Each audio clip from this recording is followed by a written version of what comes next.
Thank you very much for that lovely introduction, Aaron. I would go and tell the embarrassing stories that I have on you, but it might get you fired from your own company. No, I really like it here. This is a really cool building, and I heard that they're having prom here next week, and they're gonna walk down the stairs and do the whole charades thing, so very nice. No, thanks for having me. I'm gonna stand out of the projection screen. So, my name's Mike Ramsey. I have a company called Nifty Marketing. Thanks Susan. And then we have a legal division called Nifty Law, and then I own a few e-commerce sites as well. And I love internet marketing, and I've loved internet marketing since I graduated college. Part of tonight is just talking to you through some of these experiences, okay? So, to start out, as mentioned, I am from Burley, Idaho. This is Burley. That's it, right there. Woo, thank you. Okay, so here's Burley. This island right here is called Happy Island. The reason it's called Happy Island is because that's where I first kissed a girl on that island. So I have some very fond memories of that place. And I loved growing up here. And the problem was all the roads kind of look like this. And I always dreamed of being in a place more like that. And so, you know, I thought, hey, I'm gonna go to the big city, I'm gonna do all these great things. Probably like a lot of you, how many in this room are from like a small town? Okay, there you go, you pulled it off, you're in a big city, good job. But then this happened. Okay, this is from my hometown, that's Hillary, and it led to these. All right, and you laugh, but you don't know these. So anyhow, we ended up staying in Burley. I live there. My mother-in-law lives there. I call it Morador. That's the trail. One does not simply walk that trail. It is the Trail of Tears. So anyhow, this is basically never going to happen for me. It became very obvious that was never going to happen because I wanted to be around my family.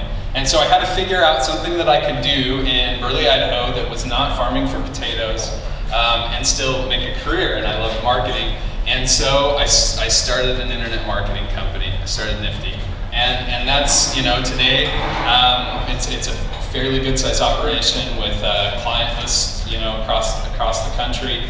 And the problem is, I made a lot of mistakes along the way, so what I want to talk to you tonight about are some of those mistakes, some of the misconceptions I had, and some of the things that I've learned and that I'm continuing to learn through this project.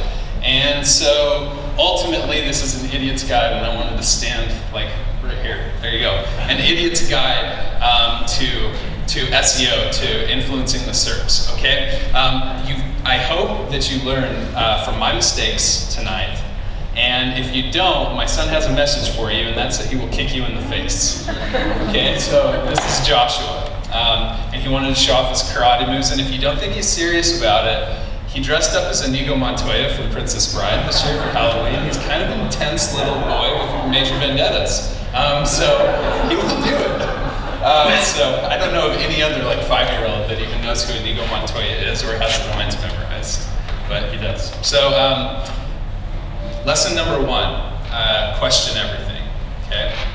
Now, first off, I want to know how many in here are SEOs, if you consider yourself an SEO.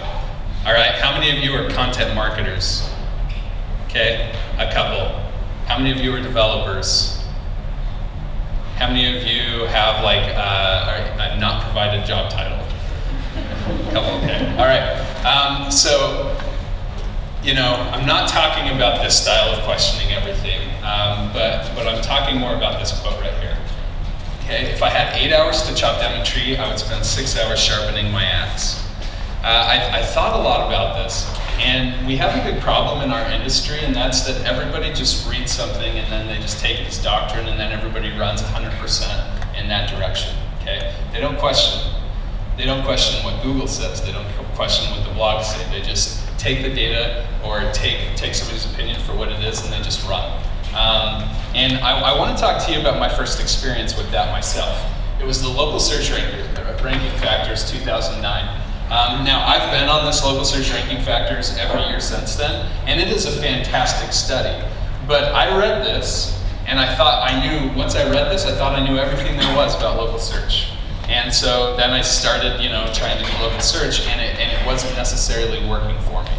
I was trying to follow the advice that they had there, but I wasn't getting anywhere with it. So I decided to start testing. And I started doing my own studies. I started doing a lot of my own work on things, and I discovered something. I remember it was like this, speaking of that conversation with Aaron, I was doing some tests and ran across a thing called My Maps. And I don't know how many of you are in local, but there used to be this little thing that you could basically add a My Map of your listing, and it would showcase on the bottom of your local search placing result. And it just so happened to be that this was like the #1 ranking factor, and it was never talked about, it was never discussed. And just messing around and questioning is what led us to find that. And by doing that for about a year and a half, I think every one of the clients that I had that had any type of local, local aspect at all were not only doing well in search results, most of them were at the top of the search results. But most people thought that the local search ranking factor guide was the only thing that mattered, and that there couldn't be any ranking factors or anything beyond that. And so you have to question. You have to question. You can't take just the face value of the information that you're reading about. And I want to talk about that specifically when it comes to Google and some of the things that Google says. So first off, I've been doing a lot of studies this year using Usability Hub, which is a really fantastic, very cheap testing tool. They have a lot of different tests that you can run on there. One of my favorites that I use for Google search results is a click test to try to find out what people are clicking on. And it's inexpensive enough that you can really run a lot of tests to try to understand or try to basically come to figure out what specific search results in specific markets might be doing. So here's some examples of this. So this one was for finding a lawyer. Okay, the idea was basically, what are you going to click on? What are you going to find a lawyer? And we were trying to understand where the local map pack was in this, how the local map pack was doing. Because if you go and read a lot of blogs, you would hear everybody say, click on local. Everybody's clicking on local. Everybody's eyes are drawn to local. Therefore, it's getting a lot of the traffic. We started doing a few test studies here. And in every case, local was actually performing very poorly compared to organic and pay-per-click. So in this case, 17% local, okay? Now, this was the exact same search phrase on mobile. What do you think happened? Do you think that there was more people clicking on local or less people clicking on local and mobile? More? Okay, less. And guess what was killing it? Paid made up the difference there, which makes a lot of sense when you're looking at those results. So much above the fold space is taken up with paid. Okay, and so we were doing these studies, and this was just one quick one. And I have a ton of these that I've done. And at the same time, Mediative was doing one that did eye tracking along with clicks. And they found some interesting things too. So looking at this, you have they did different packs. So they had the local pack up against the paid advertising, and then organic down below. And you can see the click through or the heat map. It looks fairly good for local, but a lot of this was where the eyes were actually tracking. But when it came down to the actual organic clicks still outperformed local, even when local was at the top in their study. Okay, and then it definitely outperformed when the map pack was moved down. Organic still outperformed, and in some cases, pay-per-click outperformed not only local but organic as well in their studies. Now, I'm going to skip through their other one and show this one is the one I want to talk about. So this is a brand new map pack that just came out. Well, they've been testing it for a while, but it's basically rolled out across a lot of hospitality-based industries over this last few weeks. And so you can see here, if I can use the pointer, it's basically the drop-down card status. Mike Blumenthal's calling it the hamburger pack. I'm not sure I like that name very much, but whatever. So the hamburger pack right here, I figured that local wasn't doing very well, and part of the reason that Google was redoing search results was to try to drive more traffic towards local. And I'm still not sure. This is just something that I'm questioning. But I can say local packs have not done very well across clients, even high-ranking clients. Over the past few years, they've continued to trend downwards compared to the organic traffic on similar keywords. And some of that data was found by us just tracking and basically using with the UTM parameter, basically a trackable URL that we would put in the map packs to separate map traffic versus organic traffic. And we saw it trend down, even holding the same positions. And so I'm wondering right now if Google's redoing some of these things because local is underperforming. And in this study, this is only based on about 30 some odd clicks, and I usually try to run 100 to 200 clicks before I come to any conclusions, and this is new enough. We don't have all the clicks done yet. Yeah, go ahead. I just wondered if you went a step further and ask yourself why. If what? If you went further step and ask yourself, why is it that local is not performing even though it's at the top? I think I do ask myself that question. I'm not sure that I have an answer. Some of the things that I think about, though, on there is that local, especially when they added images, it becomes more of an ad, in my opinion. It looks more like a paid ad. Also, it could come down to the fact that people haven't had a good experience with local results compared to the experience they have with organic ranking results. You know, and Google changing the pigeon and updating the local search algorithm to basically have much more of a organic factor based into the actual map pack, shows me that they felt that way. You know, they felt that they were getting better results organically than they were giving in local packs, or they would have continued using the straight local search algorithm. So there's a lot of things there. You know, I'm not positive, but that's why I run these tests, and it goes back to this point of questioning everything. So we ran this for Salt Lake City hotels, and ads were pretty much 100% above the fold. Everything above the fold was almost 100% ads. And of course, the majority of clicks going there, but all the way down, you still see that #1 organic spot doing very well. Then you have Denver sushi. Now, on a lot of restaurant searches, you have this new map box that's showing up at the very top, and there's like no ads to be found anywhere. And I did a lot of these searches, and I'm not sure if it's an error, a test, or what the case is, but it could just be that there was no ads on a lot of the restaurant phrases I was searching. But in this case, though, we did see a decent amount of play going on in the map box. But the thing is like, even taking this data and if you were to try to change anything based on it, don't. Do this yourself. Take the things that you're interested in and plug it in and do your own testing to try to figure out, because as you do this across different industries, across different phrases and different locations, you might have widely different outcomes.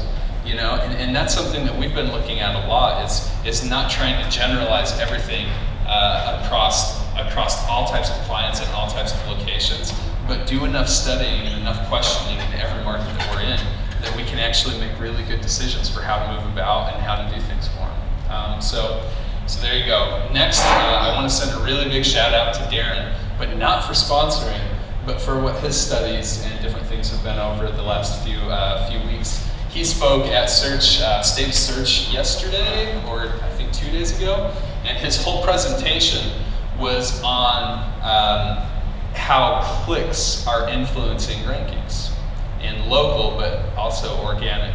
And so, and basically the idea was they basically isolated a set of search results, and then they would just have, he did it through a mechanical Turk type site. He basically sent people there to click so many times per day after doing the search phrase, logging it on mobile devices using LTE network, and was able to see ranking increases across specific phrases, showing that even though, in every one of these cases, results that were, well, not every one of the cases, but many of the cases, results were ranking maybe 7 through 10.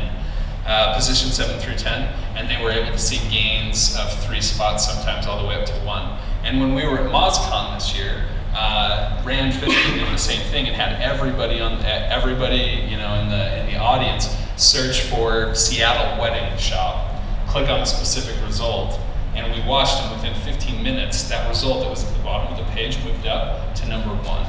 And then it moved up in the map pack to a certain number as well. Now, it was a short-term game. It only lasted for a certain amount of time. But this whole idea of usability, interaction with search results, and Google testing that, and it being this live sandbox experiment for them to basically say, hey, we can reward somebody who's getting clicked on more, even if it's momentarily. I mean, these are all very interesting things.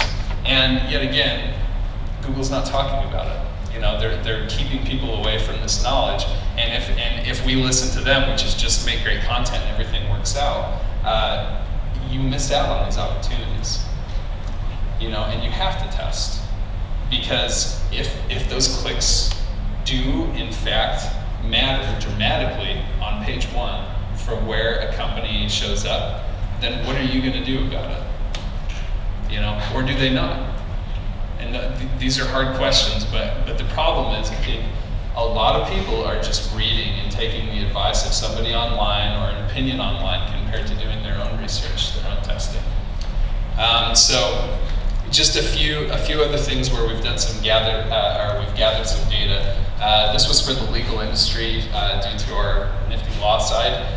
We looked at 6 different keywords across 100 U.S. cities. Now these were like personal injury lawyer in X location, so 6 of those type of phrases across 100 U.S. cities. And this is some of we basically got the data for those who ranked 1 through 3 and those who ranked 8 through 10, both in the organic positions and in the local positions. We looked at 55 different factors. It was this mass document, and some of it was automated, but a lot of this was done by hand because there wasn't ways to automate it, so it just took a really long time to go through and a lot of resources. But the data was really interesting, especially for local, because what we found, this is just another example. When you think of local, the word that comes to mind is always citations, local listings. Get those local listings done. Go build a ton of them, get them all done. Make sure they're consistent. And a lot of those things are very true. But in the cases that we found, the top ranking versus those that didn't rank as high had 9% less. They didn't have as many citations. They had niche citations, they had about 6% more. But this was the really interesting piece. Info Group, which has a direct relationship with Google, the companies that were ranked 1 through 3 had on average about 1 error within their app information, their name, address, and phone number. 1 little thing was off, and those that were ranking about 8 through 10 had about 3 errors on average, 3 things that were wrong. And so it really came down to, from what we could see, just consistency on some of these big directories. That was it. And people had been spending, and even us as a company, we spent all this time trying to build hundreds of citations. And then, looking at the actual data and seeing a data aspect of this, Info Group mattered a ton, and if you had that in line, then it kind of sorted out a lot of things. So, just for those who might not know what citation is, name, address, phone number, and here's some examples here's some examples down below of things that might be a little off. So, ABC, like they put a co on the title here. They have different phone numbers, anything like that. When you look at an app and you're saying, this is kind of what you display on citations on your website, what is the official app for a location? Is it the city, the government, is it yourself, and your website? What is the authority that Google actually? What do they look at? Most importantly, they look at your phone number. Your phone number is the #1 biggest identifier for a location. That's what they consider like the thumbprint. Next would probably be business name, and then address. And the reason that I say business name, people kind of change and mix up their names, and Google is aware of that. as long as it's close, I do think that they can sort out a lot of that information. And addresses, suite numbers, sometimes are completely thrown out to them. It doesn't even matter. Like, you know, as long as it's close, or if you don't have the suite number exact, you know, they don't even deal with the suite number the same internally there. Every department between MapMaker and Places traditionally is basically done differently. So the phone number becomes the most important piece. But they do add your website also to that list, so it's like NAP plus W as being an identifier for you as well. So, but that's the information on a local aspect. And whether you provided that information or not, they have it and they've identified.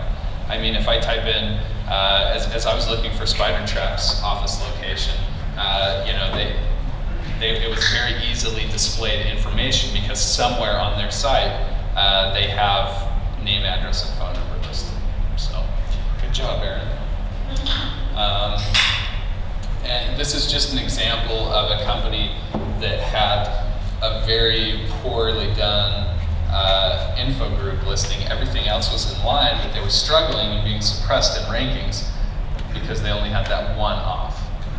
So, you know, that's another one of these things where without doing the testing yourself, you just might not know.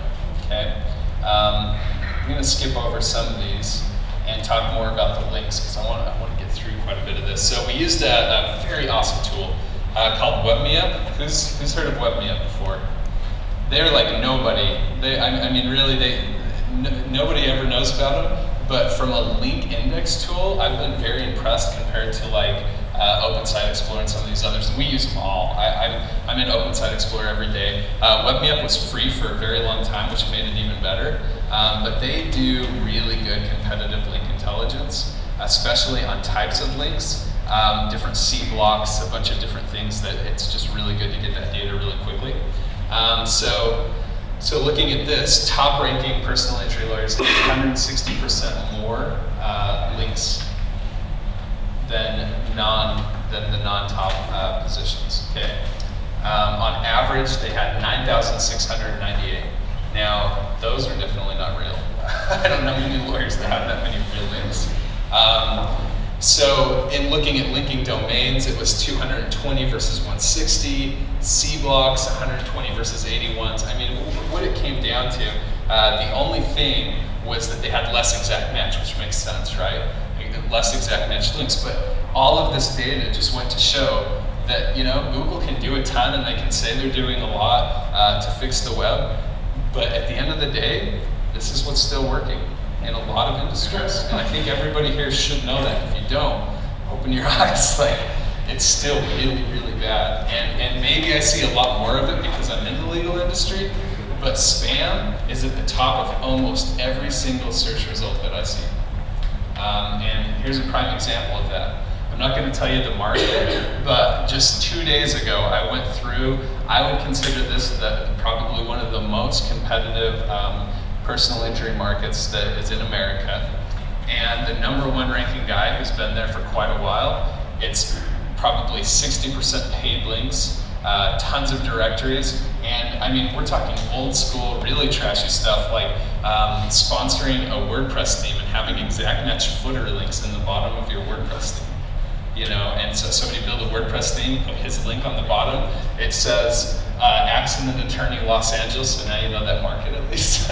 And he ranks, I mean, he's killing it. He's killing it across everything with complete and utter spam. And it's really frustrating to me, because do you want to know what I've been saying for the last few years?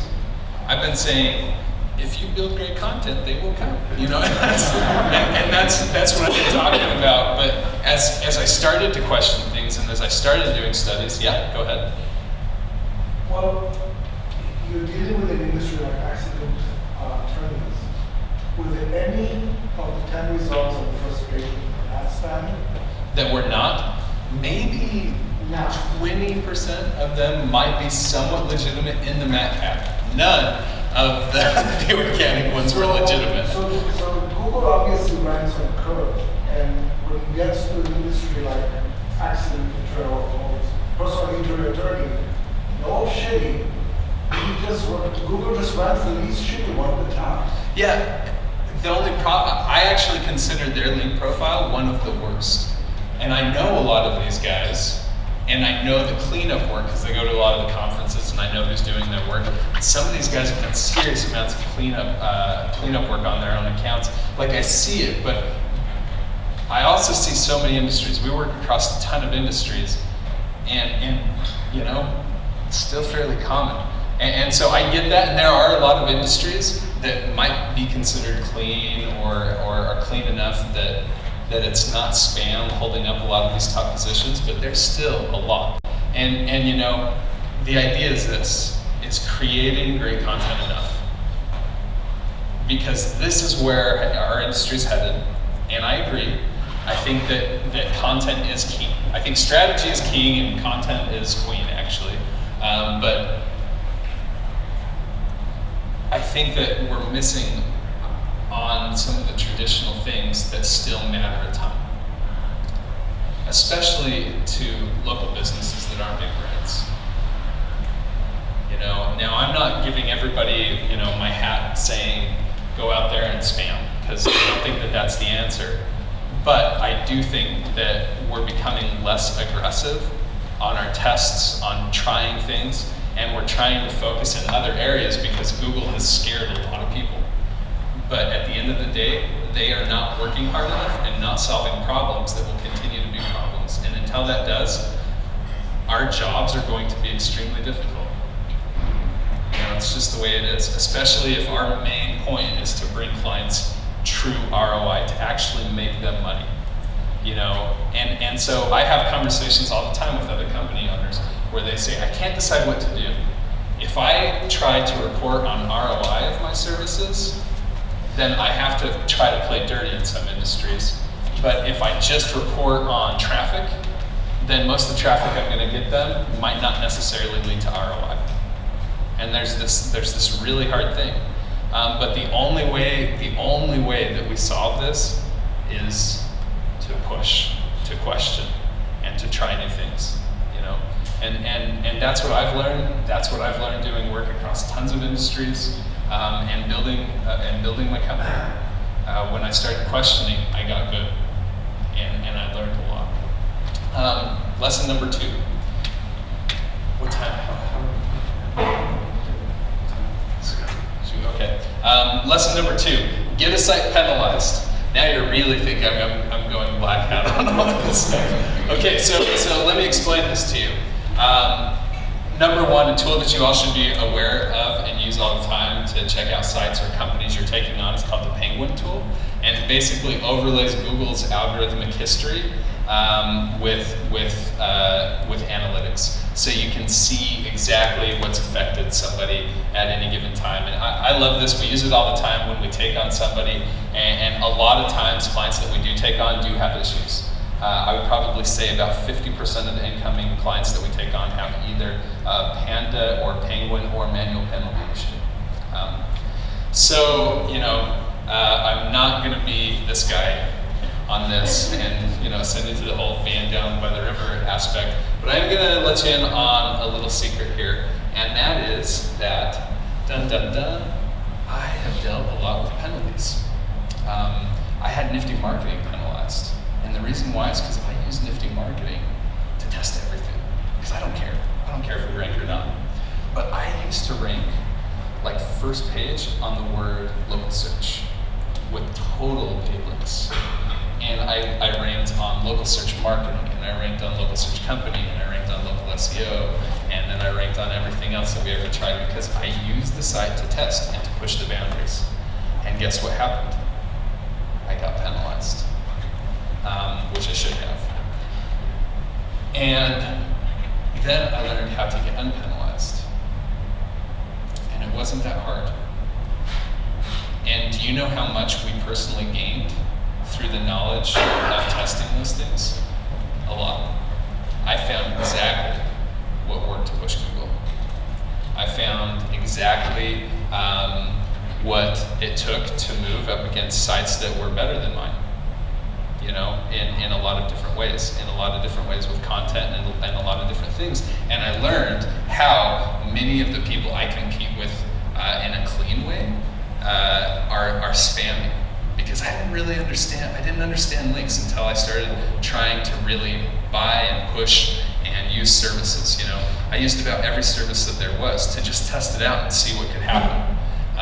You know, who remembers Build My Rank?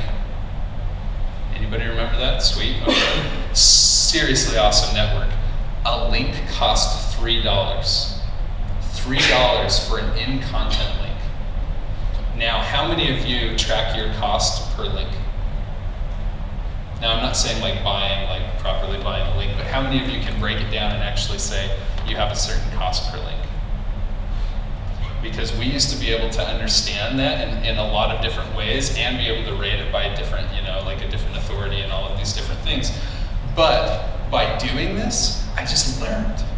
And the reason that I say everybody should get a site penalized is because you need to know how it works. You need to know how Google catches sites. You need to know what competitors who are spamming are potentially doing and the different things that you try. But do you want to know how I figured out how to write good content and how to do things that would be rewarded compared to penalized? It was by seeing what could be penalized. And so I'm not saying you go out and do this for clients. I'm not saying that this is what you should be doing, but I am saying if you go out and you have a test site and you try everything on there, you will learn a ton. And that's what it's about. I learned more from doing that than I have about anything else. And now I have multiple sites that we use to test out and just try things.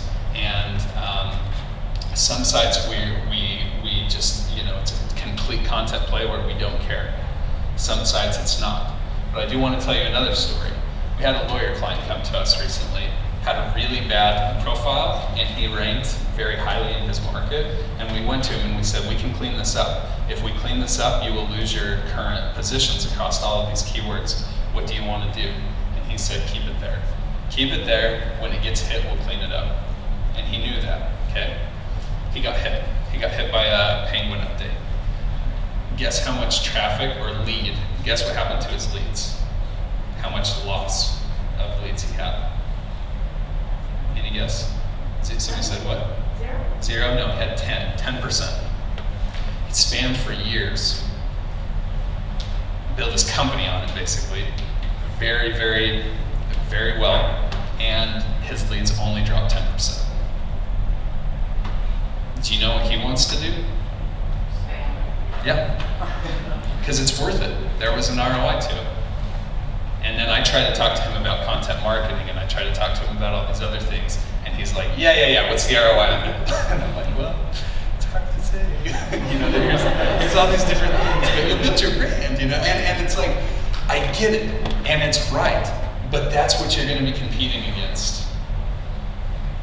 You know, now some of you have the luxury of working with very big companies who build a brand through spamming, like back in the day before there was Google, they found other ways to spam to build brand. And so now they have big brands and they can do everything legitimately. And we work with some very large companies where it's extremely easy. Everything we do is very easy with them because they're a huge brand. They get mentioned so much. Our link building is basically just link reclamation for their brand name. I mean, that's all you have to do because they have so many mentions. But what about everybody else? You know, and what are they saying? And if Google continues doing what they do, and a guy who spams only loses that much, you know, and continues to spam, how can you compete against that? And these are questions I think about all the time, because this is what pushes me. This is what pushes me to try new things and to become better and to find new ways to do things. That's not easy, but that eventually works, okay? So, yeah. Go get a site penalized. Hey, you know, and it's me being about as transparent as I can be on anything, and I don't think I've ever shared that we used Nifty Marketing as a test ground and that it was penalized, but you know, we got it out. And I can tell you, I've probably gotten about 10 to 15 sites out of manual penalty and many more out of Penguin and Panda issues. And the 10 to 15 sites out of penalty, especially in the last 6 months, we've been able to do some in as little as 3 months. Our fastest one, that was a fairly big site, was done in a month. That when they came to us. Did you have to wait for a another update? Or? No. So manual penalties, no updates. But with Penguin, yes. So on Penguin, there's, as far as true Penguin recovery, it can only happen on the specific updates. And so for me, I would rather get caught in a manual penalty any day of the week. I can get out of manual penalties way faster than we can ever recover from Penguin. To me, Penguin's death, you know? And so what I'm seeing as I look around is a lot smarter spam. People are buying a lot of links, but they have a really diversified link profile, so they would never get caught by Penguin. So a manual check is about the only thing that would get them in trouble. They get a manual penalty. They can clean up the links very quickly because they have access to the links, and so it's very quick flip of a switch. They can remove all those links, and then you're out of penalty within a very short period. One company, a lot of traffic, a lot of spam. They did a lot of things. Now we did not do that for them. They came to us for the cleanup. 3 months was all it took. 3 months and they were out. And they made so much money from it. I'm sure they're going back to it. It's so frustrating to me. And so I just want to, I want to share these with you. And I know it's not the best thing in the world to talk about, and that everything over the past few years that you've been hearing, especially on stage from speakers, is content's winning, this is the way that it goes. Well, I live in a world where I don't necessarily see that all the time. And I'm sure some of you are as well. I'm sure this is ringing true for quite a few of you. And so, play around, see what you can do, and I can promise you'll become a better marketer through it, and you'll become a better SEO. Okay, lesson 3, track competitors. This is probably my number one biggest mistake. How many of you currently, well, I'll ask and I'm sure you'll all raise your hand. How many of you currently are tracking competitors' movements? Okay, so quite a few of you. I didn't used to do this as well as I could have, and what happened was we tried to build a product around search. And so we knew what we were going to do. We would put together a little study for a client, and we'd start working with a client, and we'd try to push them. We had no idea what their competitors were doing. We maybe looked once to create an initial plan, but we didn't learn anything from them, and sometimes we didn't keep up because the competitors were moving much faster than we were. And the funny thing about search and the funny thing about content is it's competitive. We're coming to a day of content burnout. And that's another reason I'm talking about this. Everybody's talking about creating content. Well, what happens when everybody does create content? Nothing's good. Because we continue to add on to the layer, and the ante just keeps getting raised and raised and raised to the point that only big brands will be able to compete, and it'll even be hard for them to compete in content. I think I heard a quote, and I can't tell you who, but I can look it up and get back to you on this. But they said that we are creating content at a rate that within the next year we will be creating too much content that it cannot be read. More content than there is time to read. That's content burnout. And so be careful there, and make sure that you don't put all your eggs in that single basket. So, tracking competitors. There's a quote from Steve Jobs that says, "Good artists copy, great artists steal."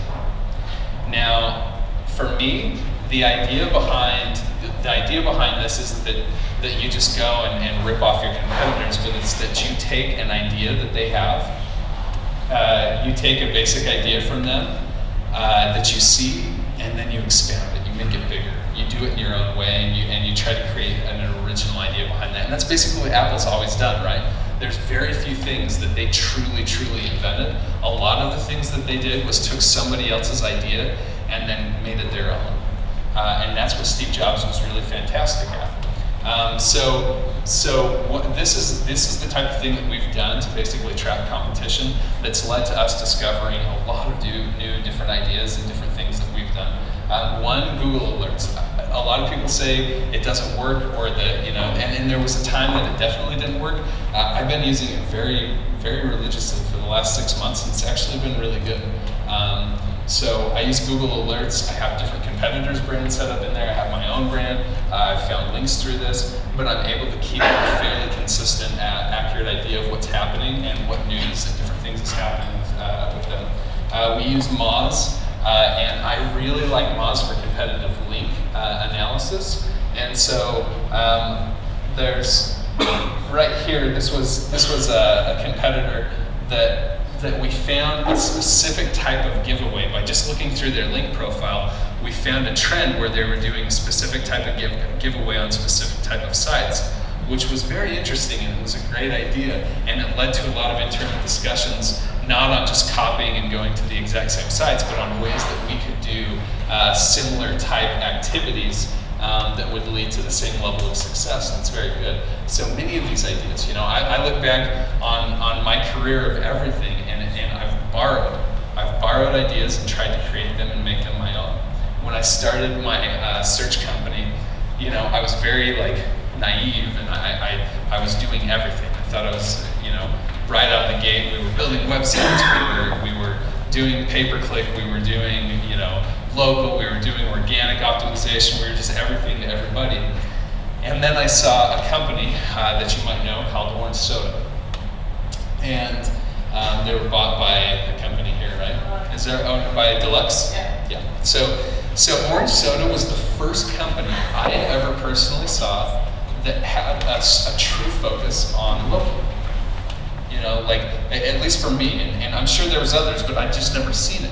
And I remember the day that I found out who Orange Soda was, and they were targeting small businesses doing local, and I was like, that is genius, you know? And it was this big aha moment for me. And from that idea, I decided to change my complete model of what I did and focus on local. And there was a lot of things they weren't doing.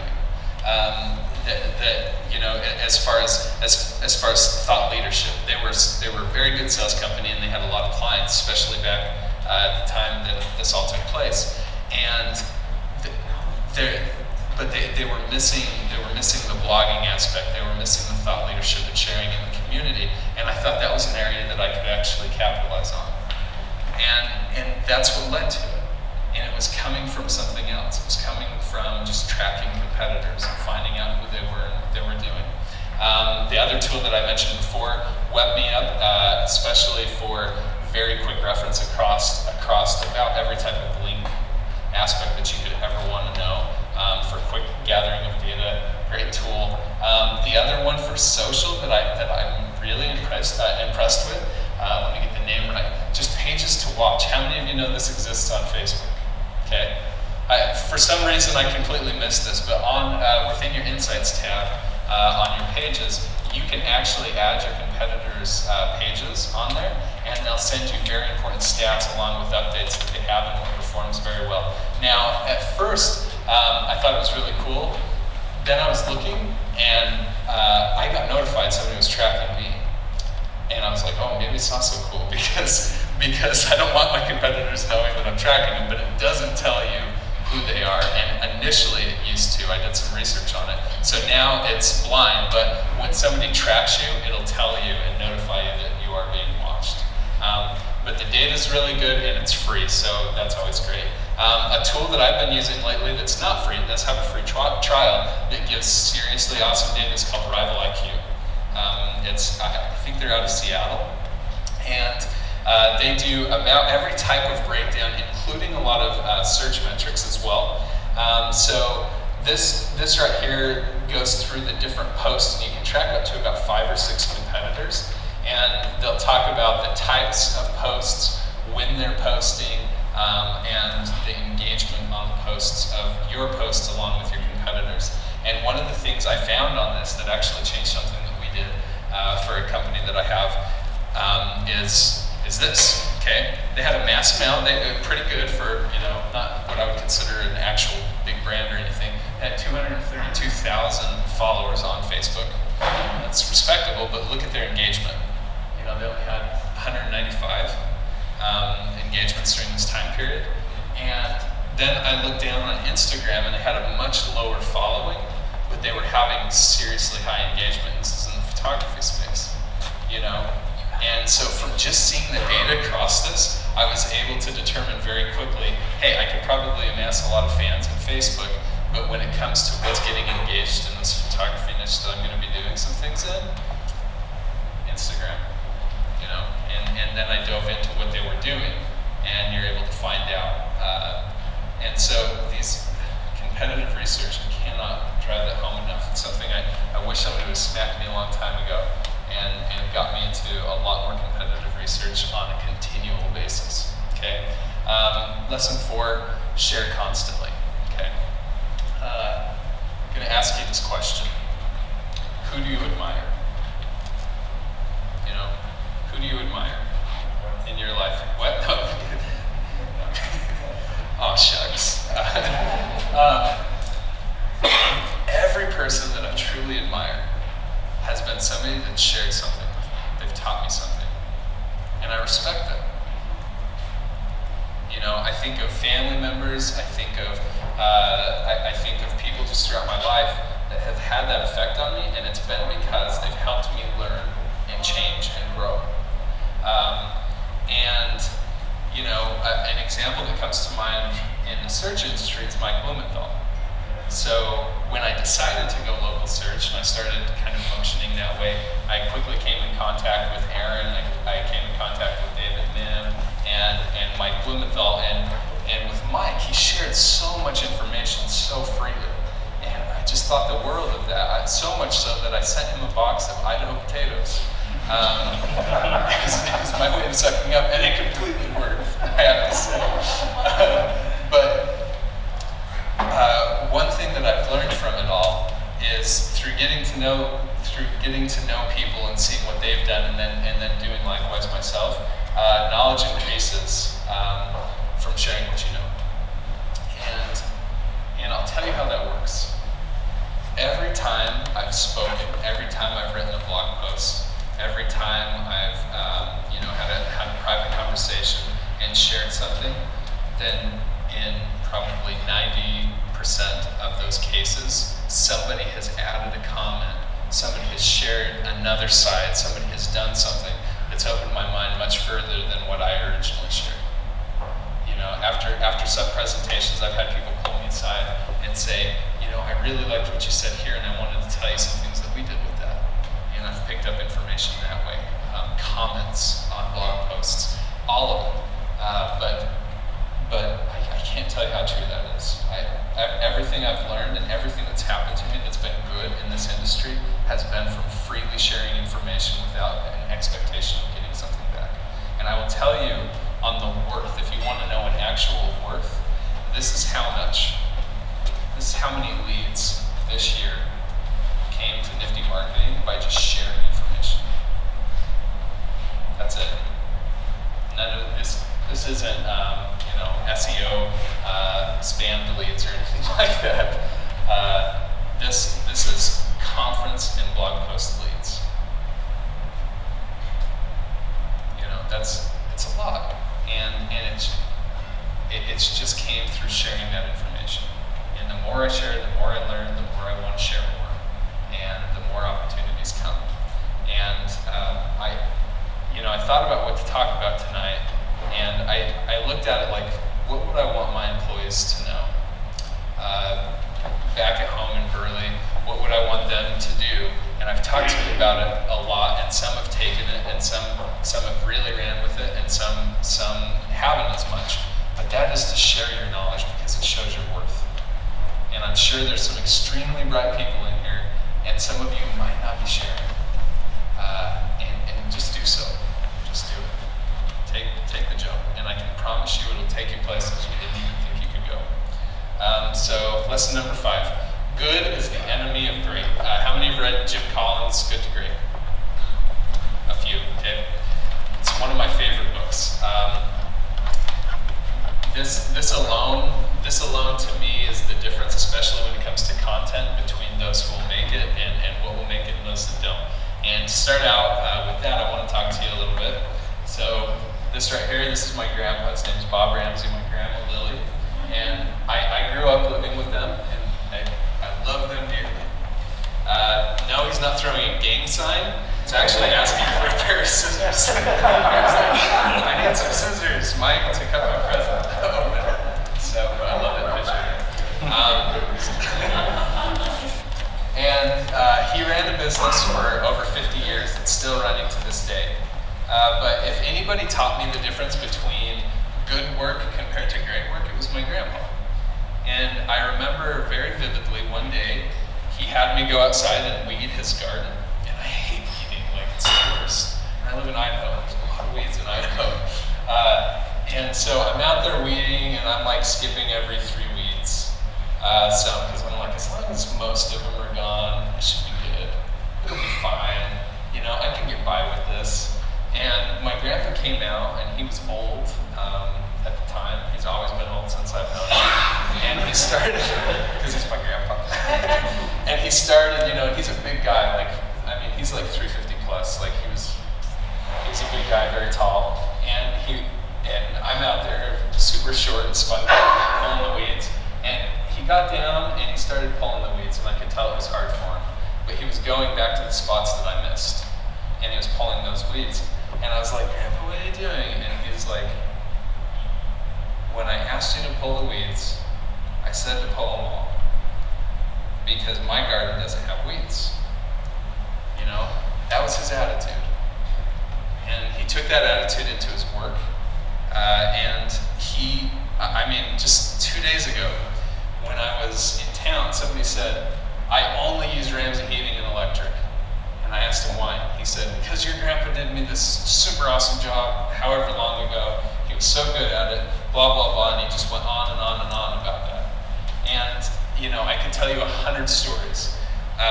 Just little things. Like, he used to say, when they put the faceplates on an outlet switch, he would always line up the screws perfectly horizontal on there. You couldn't have them diagonal. You couldn't have them off. And he said, it's presentation, you know. And he said, and then he would always say, and I was so mad, I was like the laziest guy in the room.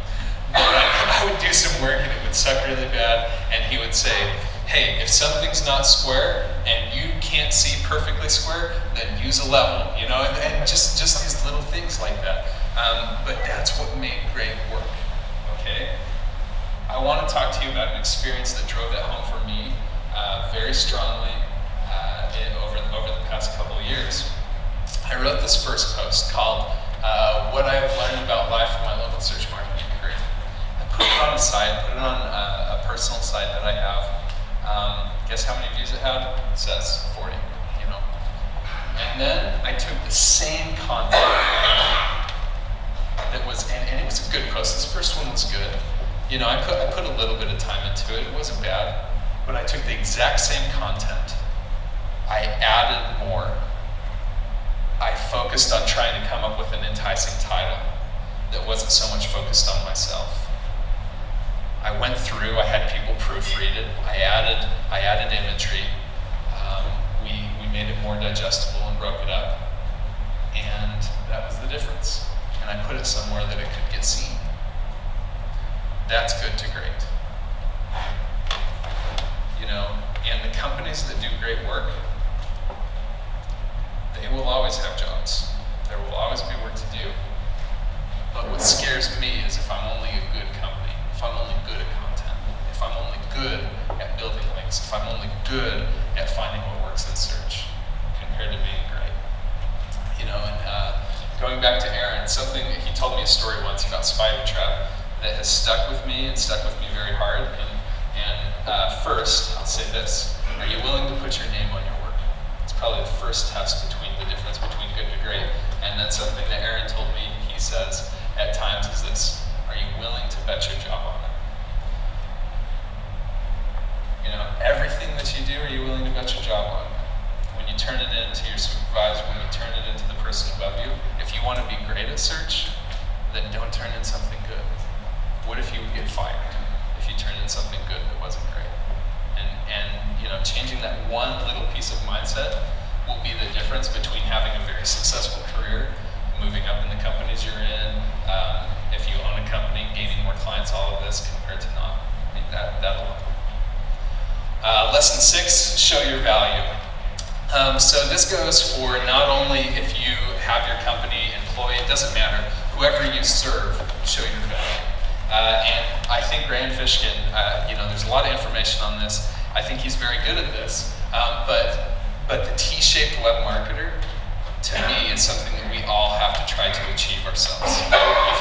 something you're passionate about and you go very deeply in there, but you have very broad knowledge across all areas of marketing.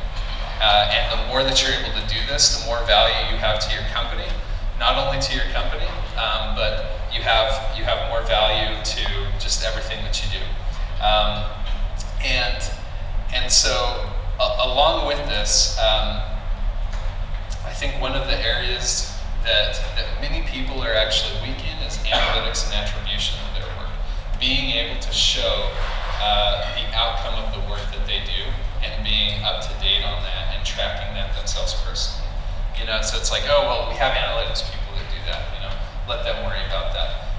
I can tell you, if you get into analytics personally, you'll become better, because you cannot get better at something that you do not track yourself. Bottom line, if you don't track it, you won't grow. So study those things. This is an example, one of the things that we're trying to strive for, and it's hard in lead gen sometimes because you can't get the full data, especially in local search. But to our clients, the thing that saves our bacon is being able to report leads. That's what they want to know. And attribution to those leads. How can we attribute that to the work that we did? The more that we're able to do that, the better the experience it'll be, the longer the client will last, the more trust they'll have for us, the more they'll trust us to try different things and everything else. Now, that's, of course, a very personal thing for me in who I'm trying to target and what I have to share with them, but what do you have to share with your superior, your boss, your leader, your client? What is it that you have to share with them to show your value? And I think a lot of that, especially if you're an employee, is keeping your own personal stats. What have you done? Could you say, out of all the posts I've written, this is my total amount of share, my total traffic I've generated from X amount of posts? If somebody came to me and told me that, that's value. I can actually add a value to that. I can see how valuable that person could be in my organization or somewhere else. It doesn't matter what you do.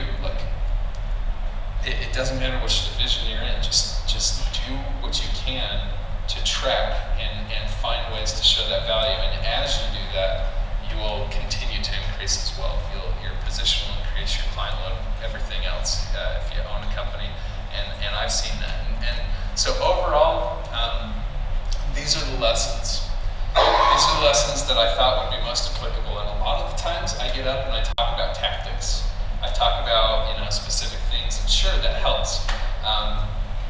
But following this, if you learn from these things that I did poorly, and that I learned largely the hard way, I can promise you'll go farther and beyond, and you'll find more tactics than I could ever show you in half an hour to an hour, because you'll be developing yourselves, and you'll be increasing and progressing in the work that you're doing. So just remember those things. Remember to question. Remember to add value. Remember to not do just good work, but to make everything that you do great. And most importantly, with all of this, you just never give up. And I can tell you, sometimes it's extremely hard, especially as I've tested different things and as things fail, or as I see people doing things that shouldn't work outdo me. Guess what? They still win. But you put the hat on, you get hit with the trap, and you figure out a way to do it. And almost all of the knowledge I've gained has came through some type of failure. But as you put the hat on and you go back at it, you will succeed. And most of the time, the thing you're looking to accomplish is just a few more steps past that initial failure. We've tweaked a few basic things in our operations, and sometimes that's all it made, or all it took to make the biggest difference.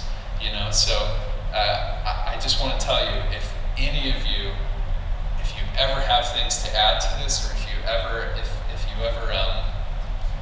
have questions, I'm always game to talk about these things, privately, personally, on Twitter, through email, whatever the case is. But my goal is to help the industry increase. And increase can mean a lot of different things. It can mean a lot of different ways, but ultimately, I want it to get bigger, I want it to get bolder, I want it to get smarter, I want to